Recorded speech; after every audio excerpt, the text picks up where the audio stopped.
welcome to Hibachi Talk. I'm Gordon of the Tech Hour. I'm here with my good old buddy Andrew. What's up, brother? How you, buddy? Nice to see you, man. Why don't you guys grab a towel, grab a chair, pull up, grab yourself a libation, and join us for a little bit of time. Hillbilly's here. Hillbilly's in the house. We're all set. So got another fun-filled, exciting show. Our guest today is Allen Mulanax. He's the Director of Business Development, Pacific Northwest and Western Canada. Ah, the Canadians. Some of at, your folks. At Lenel Systems International.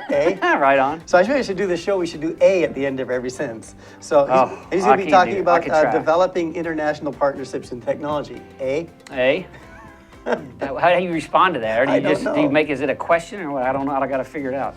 Keep trying it. I know. Okay, I know. I have friends that write email and they put A at the end of it. You know, there's like a punctuation mark. Can't do it. I don't get it. Cannot do it. So anyway, it's gonna be interesting because he goes back and forth to Canada between here and yeah, and I thought we'll figure out how's high tech. What's the differences? What's the difference culturally? How's it Western Canada? I don't know. They got plains and mountains and beer. They have more beer. You think? I bet they're friendlier. And we got the Blue Jays. And the Blue Jays, but they lost yesterday. But we got the Blue Jays. So, come on, they got to win because 1993 was the last time that they were in they won the World Series. So, come on, Blue Jays, make it happen. Right on. So we got some security stuff. I got some news and so on. But like we usually do, we're going to start with our got one tech job. Oh yeah. What do we got? We have our favorite segment. Got one tech job. We got a great shot we picked up in Waikiki, right? That someone had to secure their slippers. so I think they left their bike, right, and took their bike shoes, and they left their slippers. So when they come back, they can lock the bike, and then you have their slippers. And there's absolutely no way you can get those slippers apart. I mean, we all know they'll be there forever. Yeah, I mean that's right. There's no way. That's pretty awesome. So anyway, that's a pretty good shot. Actually, I don't even know how to make of it. I mean, got one tech job. I think you could just pull the little pink thing out and then. No kidding. Oh no, it's through the hoop though. It's through the hoop. Yeah. So, one is, the other one's not. Yeah. So I think I could get one slipper off there. That's true. Oh, that's right. They doubled up on one and singled on the other. Yeah. So you don't end up with one slipper. See? Yeah. So what good is that? So why steal it if you only steal one? Yeah. It's true. So maybe that's an effective system. That could be. Well, you're into physical security, man, and that I wouldn't recommend that particular setup. I don't know. The analytics on it be pretty intense. I'm big on slippers, and I just put them in my pocket and keep them. There you go. Keep them with you. I'm just like that. I don't wear slippers, so it isn't gonna. So. Those were cute though. Okay. So. You're going to do a security minute. I'm going to do a little. We're going to talk a little bit about some. We're going to have a little advice. Yeah. But I did my research again this week. And did a little news. News? I try to do the news. Right. I try to do news that's not something that you see every day. Something that's different. So interesting thing I picked up this week is the universities are having a lot of problem with deliveries from Amazon. For students or just students, overall? It's the volume. Oh, I guess everybody. So the volume of all this material coming into the universities is really clogging up their mailrooms. Wow. And all of those kinds of things. I see. So what's interesting thing happening is that Amazon is stores or drop-off stores or facilities are popping up around the country now.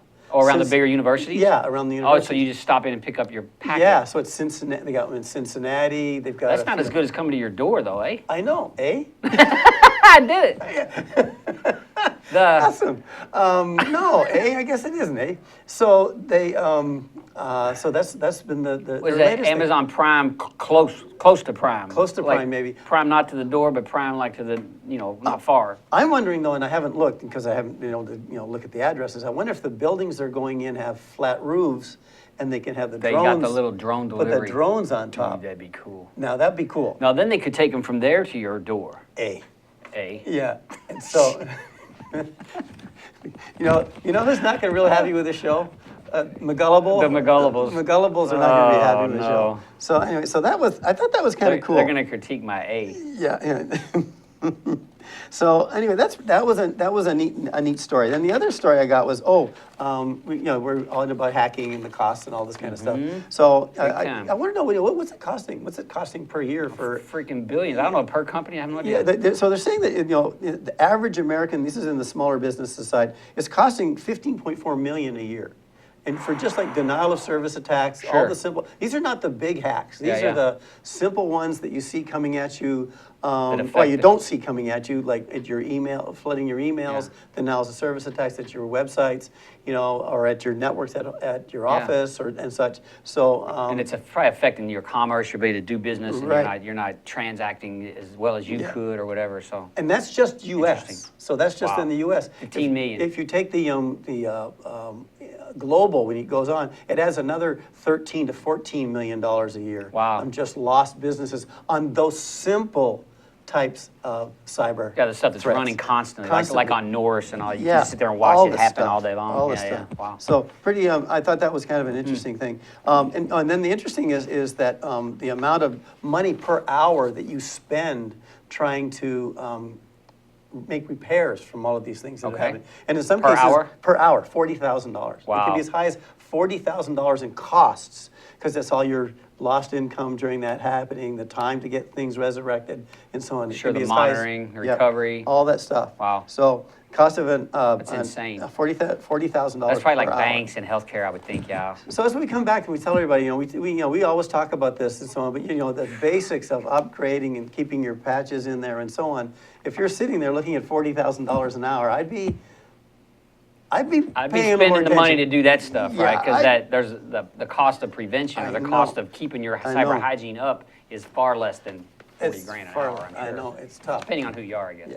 So remember we had Mr. Duffer on the show a few weeks back? Mr. Duffer, yes. Talking about artificial intelligence. Yes, that's Eh? right. And we decided that we weren't artificially intelligent. Yeah. We're really intelligent. Guaranteed that I wasn't artificially intelligent. So anyway, he was on the show and he was talking about artificial intelligence and so on. And he's piqued my interest. So now I'm always kind of going in there and so on. And we kept talking about, what are the threats of artificial intelligence and so on. Sure. So, Hawking's and a few of the others, I've been reading up on them. And they are interesting. What they're saying is that, the robots and where they're getting to the point is that, sure, we're thinking of what they can do to help us and so on, but what if the robots start thinking about things in the artificial intelligence side that can make them better, can make what they do Yeah. better, right? And They'll start to help themselves. start to help themselves. And it's not like, it's like, what was that that movie with Arnold Schwarzenegger in it? Terminator. Okay. Yeah, so it's not like Terminator, but they're just saying that what they would not know what these machines were doing to make themselves more efficient. Because that would happen faster. It might be beyond us. Yeah, faster than what the human could do to recognize that they were doing this. Yes, if the programming languages are powerful Powerful. enough that they can program themselves, Yeah. then we could lose track. You can lose track of quickly. what's going on. It's so just like kind of a. That's what I think they have that in AA, where they say that the man takes a drink and the drink takes a drink and then the drink takes the man. Oh, so is it's like the programming. The man does the programming, then the programming does the man, then the programming takes the whole thing over. So AA, eh? AA. So I read this somewhere. You seem to know a lot about AA. I was studying on it, man. Oh, okay, all right, just checking. It's anthropology. Don't worry about it. Oh, yeah, okay, not worried about it. So anyway, I just had picked up those 3 little segments and so on. I'm going to continue to follow this artificial intelligence stuff. I mean, because there are a lot of things, like, Boeing uses it in a way for the design of aircraft. I mean, because Fast modeling, rapid modeling. and so on. And there's a lot of other things that are happening in that side. So it's going to be, I'm intrigued by where it could go next. I think when it's truly intelligent is what they're saying. We're approaching the point where it is what I've been reading. Elon Musk and these guys are talking about that. Right. Where it truly, I think it could just let it go now, and it would probably take over and do some things on its own. It's getting powerful enough, and Right. I don't know if what are you forced with pulling the plug and then losing the intellectual property you developed, or what? I don't know how you stop it. Maybe once it goes, is that Maybe the it won't- concern, or they'll use it for warfare or something. Who knows what else? Maybe it won't let you pull the plug. No. Or you pull the plug and You it pull the keeps plug and running. it keeps going, Yeah, right? it already develops done its own something. solar So now we're going source. to the next one. So Jeez, anyway, so that was Crazy, that yeah? picked up. Pretty kind of fun stuff. I did go to the movies this week for the first time in months. What'd you see? I went and saw The Martian. How was it? It's awesome. It really is. Is it? I like that kind of Robinson Crusoe kind of movie, and then with having it on Mars and so on. Right on. And it was done well. I haven't seen it, so liked cool. It's cool. So anyway, Don't do the spoiler for you. so what do you got today on Mr. Paranoid about everything that happens to you in the I security am, world? and so I did this, and I thought I'd let everybody know, and I think I talked about it once, and we may have some some literature that pops up there about freezing your credit, right? So it's real easy to do. You can go online and, you know, if you want to make sure that someone isn't becoming you, taking you over and taking your credit and getting credit cards issued in your name or things like that, you can protect yourself. There's these four: Equifax, Experian, TransUnion, and Innovis. It varies in cost per state. In Hawaii, it's $5 each, so it's going to be $20 to freeze all four. And if you need to unfreeze them, it's going to be $5 each anytime you unfreeze them. Okay, but clarify what freezing and unfreezing means. So freezing just means no one can pull a report, no one can issue any kind of credit in your name. So they cannot ask for a copy of your credit. They can't ask for a copy, and they can't get any additional credit up against you either, which is what happens. What they get your identity, there's identity theft. Right. They get your identity, then they go in there and they apply for credit in your name, and next thing you know, you own 5 cars, but you don't have any. Right. Stuff like that, right? Because they bought and sold all this stuff in your name. So freeze your credit.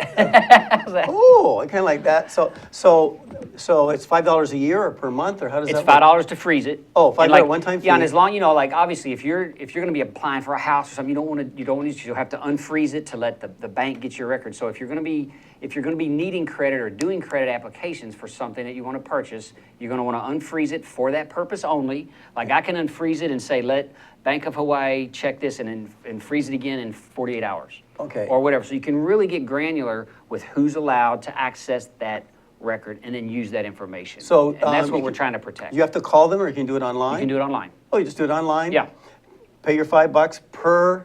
Yep, per freeze and then per unfreeze. So in each credit bureau, so $20. So in Hawaii, it would cost you $20 to do all four. To do all four. And if most people, if you're not buying a house or if you're not in the middle of anything, you don't need to be, your credit doesn't need to be open to be queried. So freeze it. It's a great way to protect yourself if your identity gets stolen. Yeah, well, you don't have to wait for your identity to be stolen, just do it now. No, I'm saying, once it's stolen now, this is a problem. You want to check it first to make sure nobody's already using your identity. So that's another issue. But prior to... I like it when your brain shuts down. Yeah, I just tripped up my words. The way to hold off, from being a victim of identity theft and letting it get deeper into your world, right? Once somebody has your information, at least they can't go get credit in your name and start to ruin your credit and your banking history and that kind of stuff. Wow. So, it's a cheap price to pay for a lot more insurance. And, there's a lot of people recommending this. I first came across it on Krebs for Security, which I'm sure a lot of the technology folks out there read. Right. But I saw it again the other day. Somebody reminded me, and I thought, wow, we didn't ever told people how or showed them where. So thanks for putting that up, Zuri. Yeah, that's really the coolest of cool. That's one of the best segments on security you've ever had. Helping finally. Yeah. So I told him not to lock them slippers up with that bar. I thought that was good. I mean, this was informative. All right, thank you. I didn't. You know what? Hey. I didn't even know I could do this. So there now, you go. Guess what I'm doing right now? I'll freeze it up. Freeze it up, brother. I'm gonna freeze it. Got to do freeze it. So, but then I got my significant other, so she'd have to freeze up all of hers She'll too. do both. So that's okay. There's a 20, 40. Okay. Yeah. We're gonna talk to Angus about that. We know how cheap he is, and he has to do his too. He spends so much money. I don't know if he can afford to have his stuff He's frozen. burning it like crazy.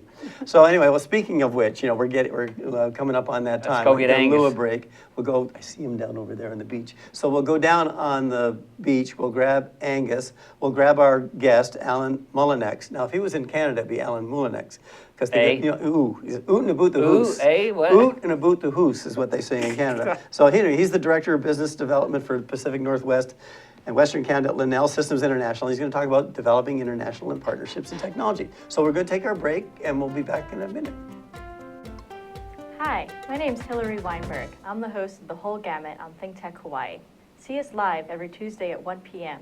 or on our YouTube channel to hear us talk about world affairs from Hawaii and beyond. See you then. Hi, I'm Jay Fidel. That's Ted Ralston. Ted is the host of Where the Road Leads. It shows every Friday from 4 to 5 p.m. It's about technology. It's about how people collaborating and solve problems with modern technology. It's where the road leads. We all know that. We should all be listening.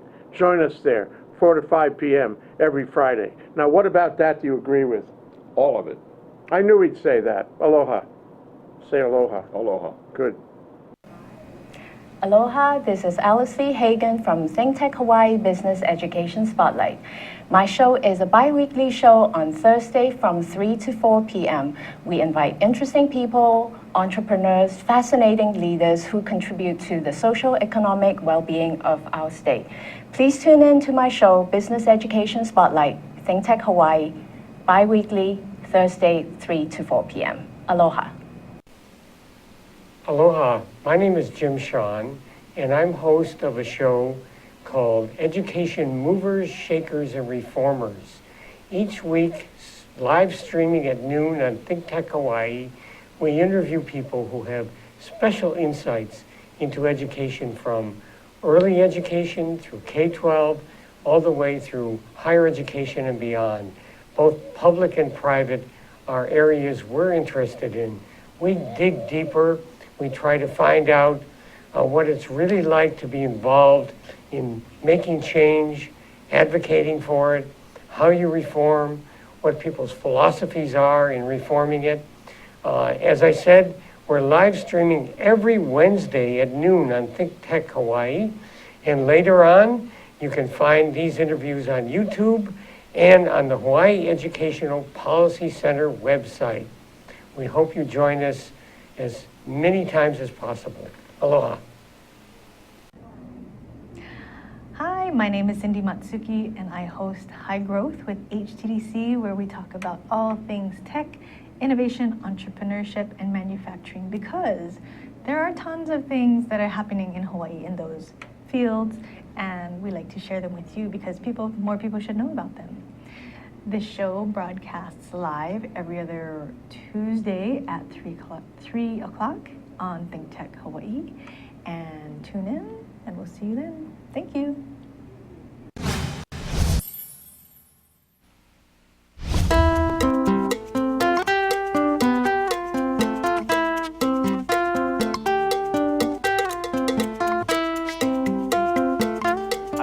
I see it, but I don't know for sure. Angus is in the house. Welcome back to Hibachi Talk. Gordo's here, Andrew's here. We're gonna have Allen Mulanax in just a little bit, but right now we're gonna have Angus and some sort of a gadget. Angus, what's up, buddy? Drew! Hey, it's what's okay up, man? to see you, lad. Very well, sir. That's awesome, that's awesome. So, Drew, guess what? I spent a wee bit of time in Glasgow last week. Hey, where? I went Glasgow, Glasgow, Scotland.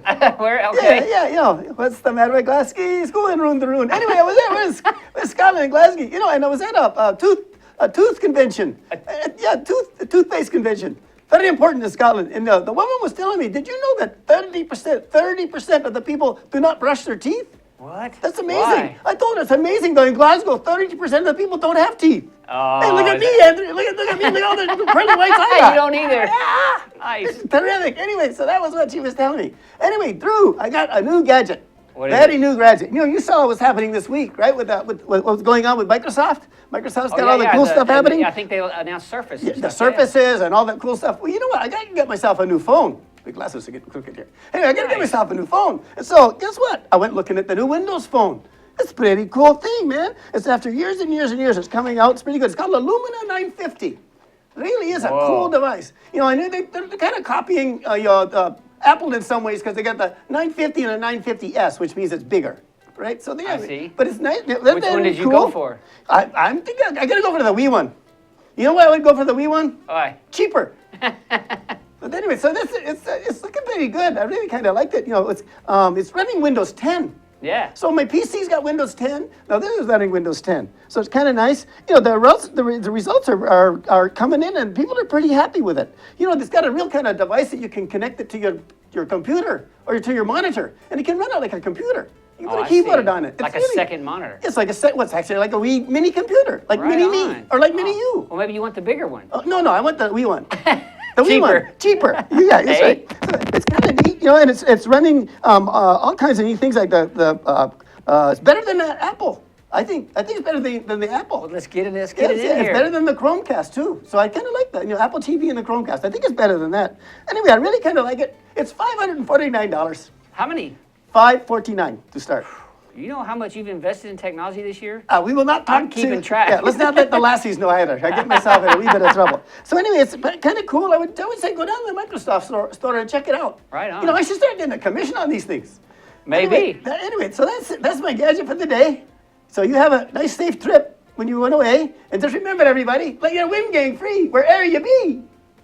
Right on. Angus, with Windows 10, we've been talking about Windows 10 like all year. So they're finally rolling out some new devices, all on the Windows 10. There's a unified platform out there, so go to the Microsoft Store, check it out. Angus is checking it out. Obviously, he's got more money than most of us.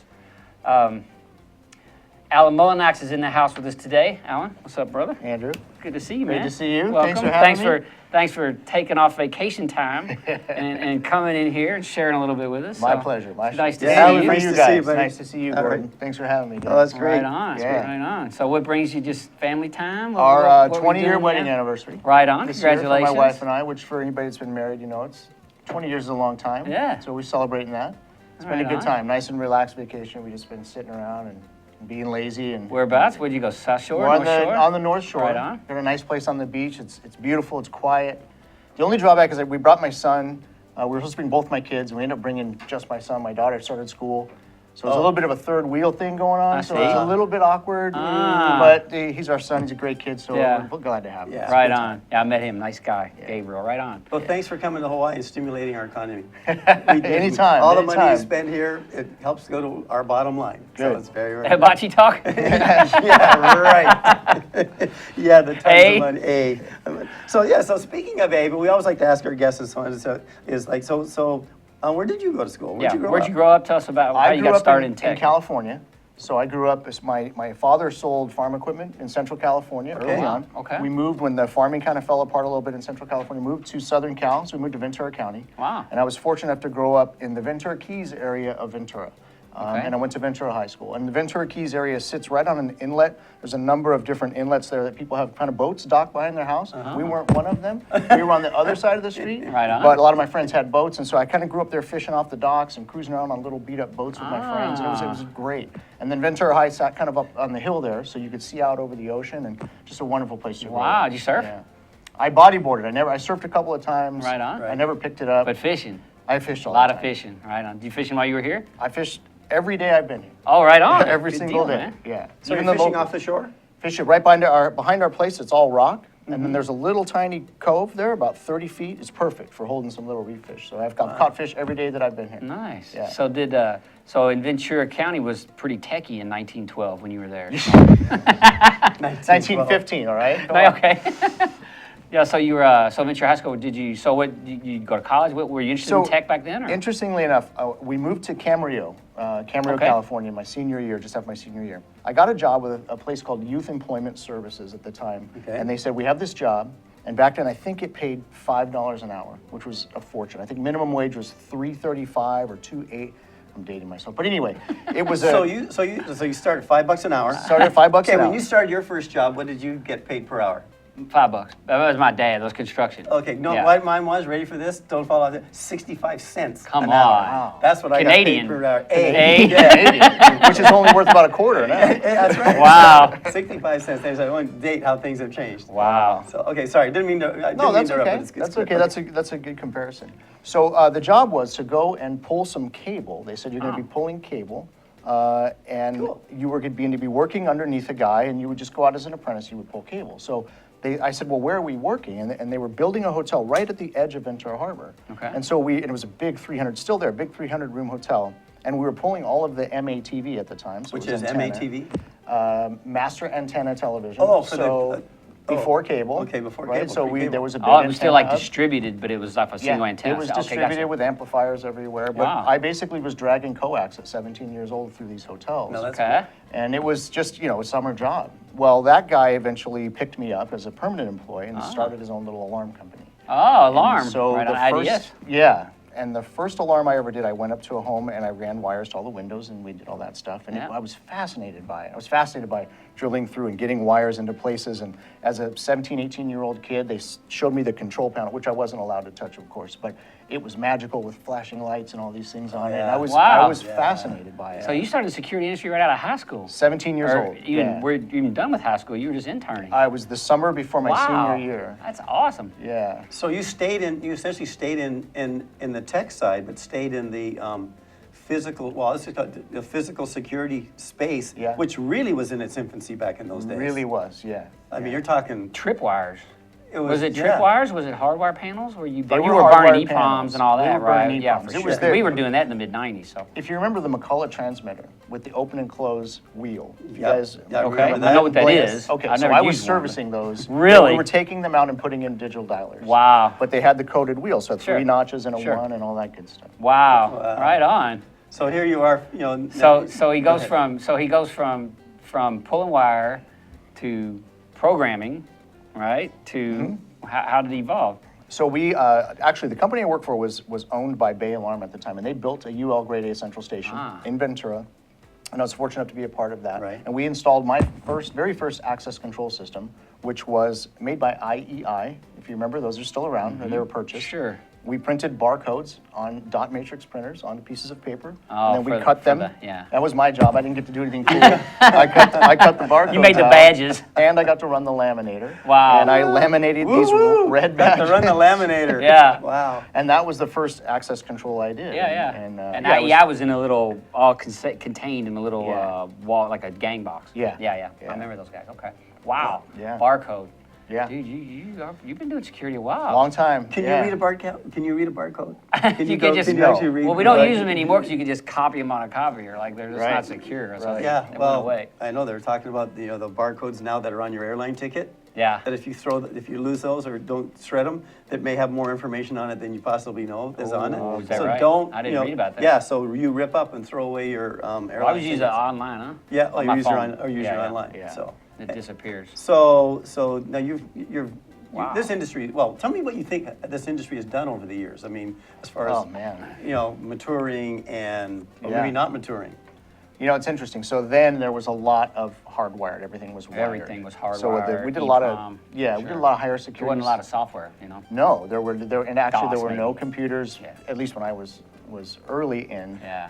And everything was wired. So like the McCullough transmitters, all of our banks had transponders in there, jewelry stores. Everything was hardwired. There was no internet. There was no place to go. And I remember when I got into later in my career, I got into larger PC-based access control. I was given one of those early Toshiba portable PCs. I don't know if you remember those. Yeah, I the do. really ruggedized ones. I went head to head with Compaq. Yeah, exactly. Yeah. And I remember bringing that home to my little apartment, sitting down and getting on the first, this was after I'd moved to Portland. We moved to Portland in '96 Okay. from California. Okay. I had had enough of California and I absolutely love Oregon now. And I sat down at my dining room table and I opened this thing up and I got on my very first bulletin board site with Wow. my 28K BBS, modem. sure. Okay. And I was, again, fascinated all over again. Oh, right? yeah. So it's beeping and squealing and I'm typing and I was just fascinated by it. And then that moved to, the kind of DOS-based access control I started doing. And then, when I got my first Windows 3.1 machine, I was all excited. And really the evolution for me has been technology-wise when we start putting it all together and we have this piece and then this piece. And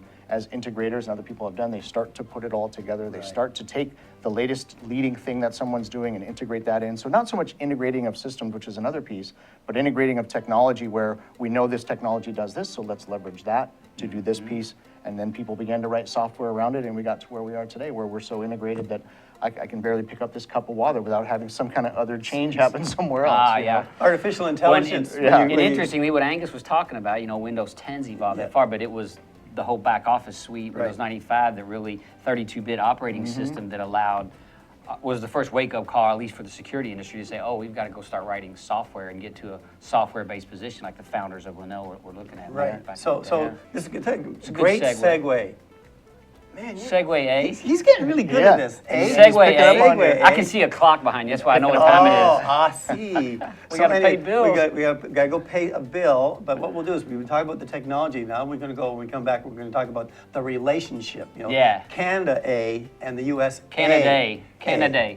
Canada Canada A A. and A. USA. So anyway, we got to take. Boy, we are bizarre today. Yes. Anyway, anyway, we're gonna go take a break, and we'll be back in a minute after we pay some bills. Thanks for joining us here on Hibachi Talk. Aloha, I'm Carlos Juarez, host of Global Connections, and I want to invite you to come join us. We cover a range of global issues. We bring a lot of expert opinion, a lot of issues, whether they're contemporary events happening in the world or maybe looking at things from a more historical perspective. Global issues, very important for us to understand in this globally interconnected world. Join us here on Global Connections. How's it? I'm Damon, I'm Joe. and we're the Lola Brothers. We are the Lola Brothers. We are the Lola Brothers. Hey, join us each week where we'll have wacky animations and adventures, and you'll get to hang out with one of our amazing friends. We'll talk about music and what Life else? in general. Life in general. All right. Current events. Current events. Technology. You can tweet us at ThinkTechHI. Tweet us. We enjoy And it. every Thursdays at 5 o'clock. Thursday. Join us. 5.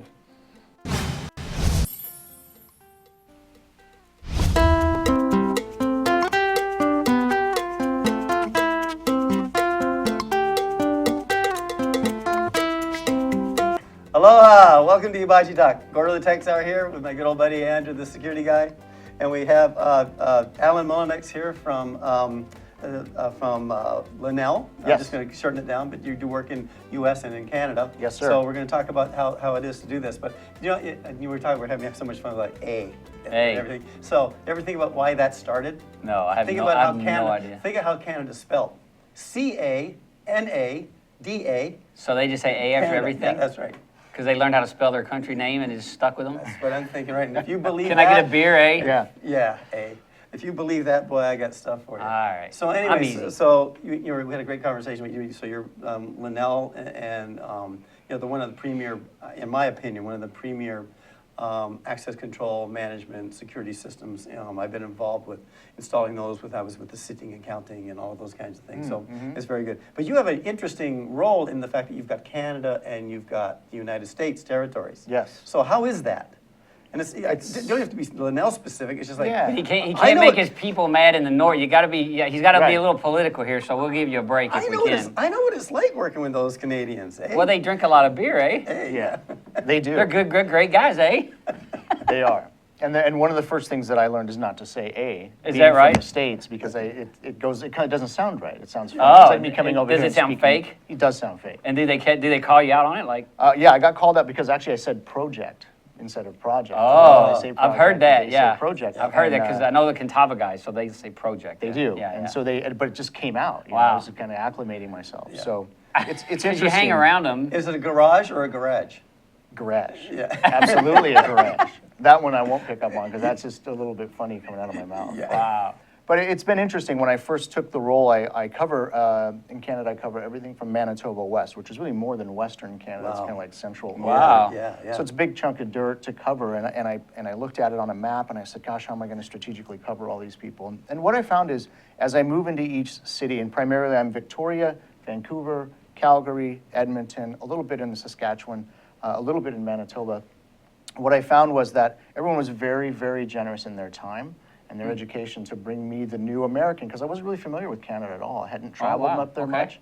Very, very giving in terms of showing me around, giving me a few pointers, telling me not to say A or project, getting me out to happy hour in around 2 o'clock. Nice. So I would try to schedule a lunch. They said, no lunch. Let's have a meeting at 2.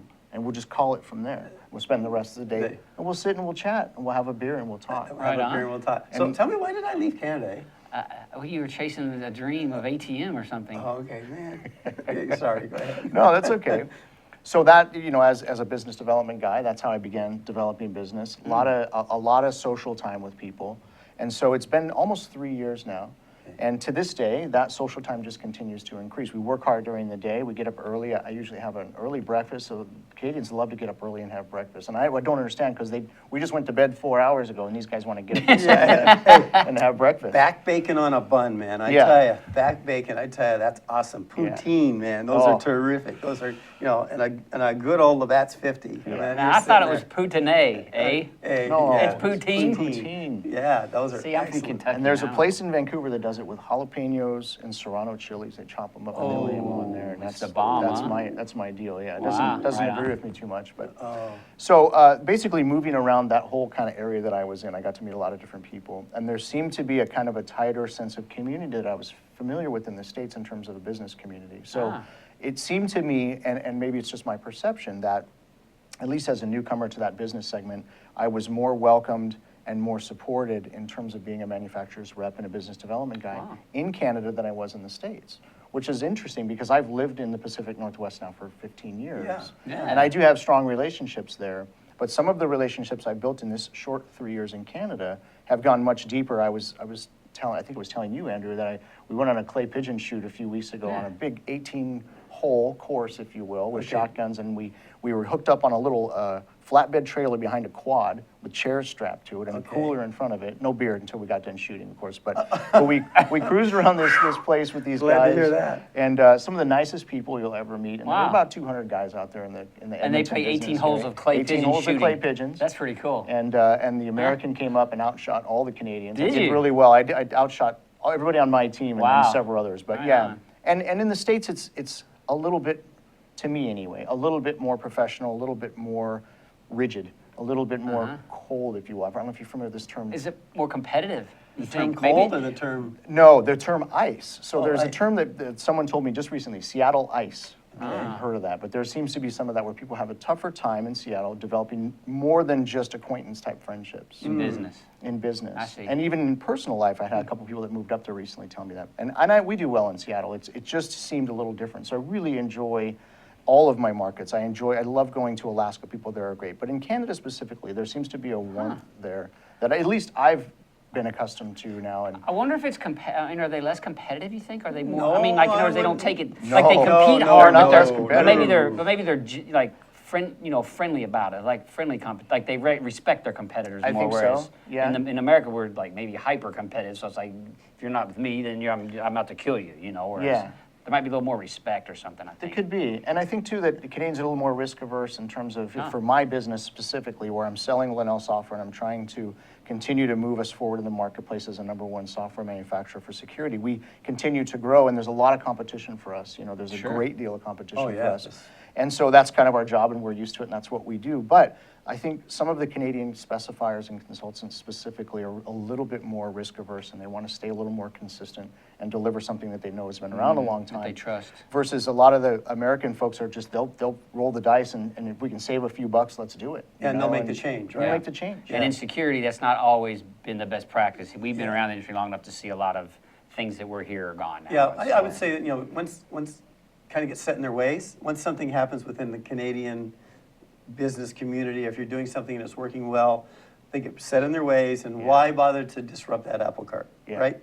As long as you can continue to do the upgrades and the product continue to advance with the technology, then we'll just keep going with going along with it. No sense, like you said, risk it. Why am I going to go and risk all of this when I can go ahead and do that? Yeah. Is the community of specifiers and high-end integrators for you, is it large? You got 100 up there? You got 10? It's fairly large. It's similar to the States where we have that mix of the large corporate guys, Okay. that do a bulk of the P3 projects. I almost said projects right there. Did you see that? Yeah, I almost said it. He's going to say A in a Because minute. usually the words P3 and project, which we can talk about in a second. But typically it's a lot of independents. Okay. And there's this interesting change right now. A lot of the independents are getting up there in years, and 60 and 70 some years old, and they're still writing and still specifying.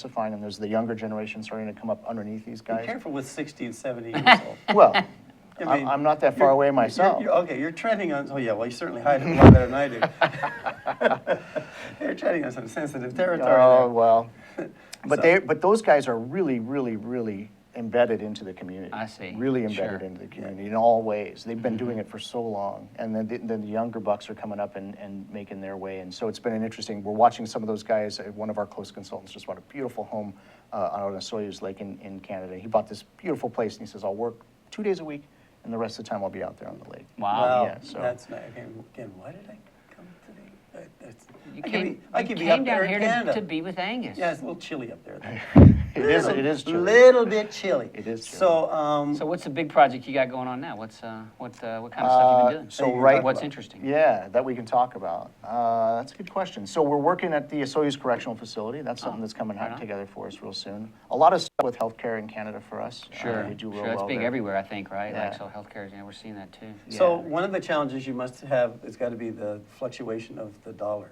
Yeah, how do you do And it? all How do you do that- getting that stuff across goes the on. border? You have any problems with that? That's got to be Yeah. a lot of fun. Yeah, it's so I just bought my wife's anniversary gift in Vancouver Okay. because it was 30% cheaper than it would have been in the States, Uh-huh. and they margin that up a little bit. So She's it's not watching, truly- tell she's her. not watching. She'll never know. And then, Shoot. getting equipment across the border can be challenging because you're not supposed to bring United States product into Canada and sell it. They don't like that at all. I see. And really, a couple of times I've been stopped with my little demo box. Oh, with your demo gear, yeah. All Oh, right. wow. And what Yeah. do? They They- turn you around? Well, what they really want is they want you to pay it. Well, what they really want is they want you to claim it and explain sure. what's in it and the value, and make Okay. sure that when you leave Canada, that you leave with it. Yeah, Yeah. because you're not selling your I'm demo not- kit. No, He's just not unless using somebody it, pays using the it. right price. I'm not going to sell it. But yeah, really, it's up there to show and then bring back. But if it's missing a few components, they will check. So that's why they want you to list it. And one time Wow. I went with my family. I wasn't really paying attention to what was in the trunk, and I just kind of drove into Canada, didn't say anything about it. And coming back, he asked, and I said, "Oh yeah, as a matter of fact, I have a training box back there." Oh. Well, you'll need to go over there. Take a So lane. I got the lane. Wow. 2 hours later, they sent me on my way. They wanted a little $10, $12 fine, so it wasn't that big a deal. So, wow, but you can bring a couple cases of beer across the border, no problem. Absolutely, Can you? yeah. So, Yeah. I've heard of people that they go buy car tires either on one side or the other and then drive back because it's cheaper. I don't know which way they're going, but one direction or the other. yeah. Either car tires. Well, that look way. at 30%. I mean. That's what I mean. Yeah, But car tires are the expensive. Canadian dollar for a while was up there. It was up there. It was matching. It was up there, and it's taken a significant hit. Primarily, I think you've got the oil sands and the price of oil going down. That was a big Oh, yeah. yes. Canadian economy in general. Are is you doing a lot of challenging. security up there? You see We do a ton of is it- security. Is it in ton, oil yeah. sands. Have you been to Fort Great McMurray? deal. Yes, once. Really? Yeah. I did a system, a healthcare system in Fort McMurray, Alberta. Really? Yeah. I'm sure the men are men and the women have mustaches. Yeah, and then some. Yeah. Whew, that is, interesting. and that was Wow. in the middle of winter. I was going to say, did you go in winter In or the summer? middle of winter, I got stranded. We got stuck in a snowstorm. Snowed in? Got Yeah. snowed in.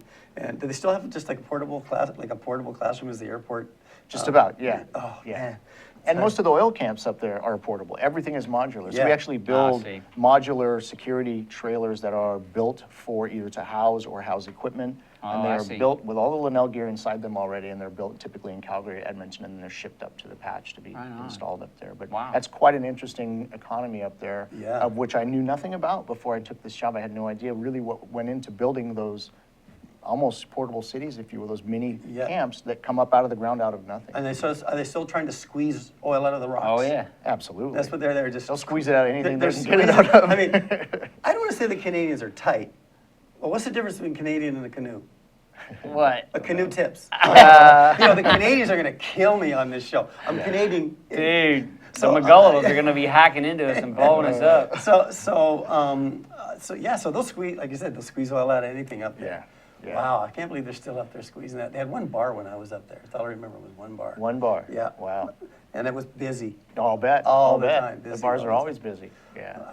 So this is awesome. So we kind of learned a lot about the different cultures and how things are flowing back and It forth. sounds like being a rep in Canada's pretty cool. It'd be pretty cool. If you're an easygoing yeah. dude like Alan, It's you fantastic.